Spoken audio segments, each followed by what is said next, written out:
नमस्कार साथियों, स्वागत है आपका आपके इस सनातनी चर्चा चैनल में। मैं डॉक्टर मोतीलाल शर्मा आप सबका अभिनंदन करता हूँ। आज हम चर्चा करेंगे भक्ति का मनुष्य जीवन में कितना बड़ा उसका प्रभाव है। भक्ति मनुष्य के जीवन में और उसका मानव जीवन में होना कितना अनिवार्य है।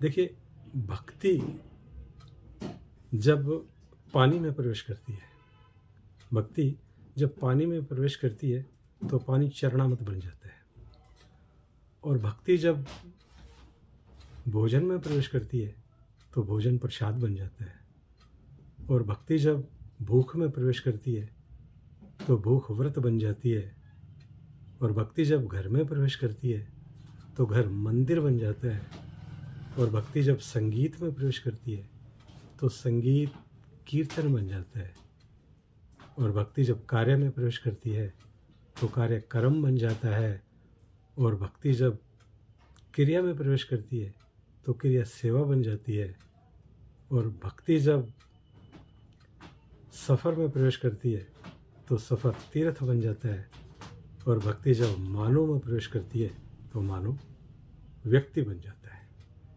यानी भक्ति का मानव के अंदर, मानव के जीवन में प्रवेश होना ही उसका व्यक्तित्व का निखार है। तो मानव जीवन में भक्ति अनिवार्य है। भक्ति जब मानव में प्रवेश करती है तो मानव इंसान बन जाता है। यानी व्यक्ति जो है ना, इंसानियत को समझने लग जाता है। उसमें जब भक्ति भाव आ जाते हैं तो फिर वो समझता है कि ये मैंने अच्छा काम किया, ये मैंने बुरा काम किया, मुझे नहीं करना चाहिए। यानी भक्ति का जीवन में होना नितांत अनिवार्य है। जीवन सभी का सरल नहीं होता। जीवन एक सड़क की भांति होता है। जैसे सड़क कभी भी सीधी नहीं होती, सड़क में मोड़ का आना अनिवार्य है, उसी प्रकार जीवन में भी सुख और दुख का मोड़ आना अनिवार्य है। आता है, आएगा, लेकिन विचलित नहीं होना।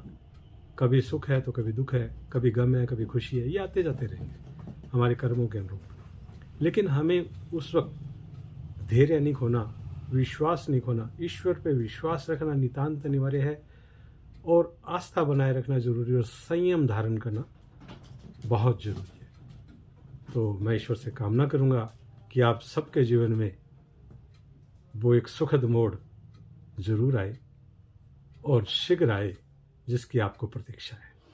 जय श्री राधे, जय श्री कृष्ण, राधे राधे।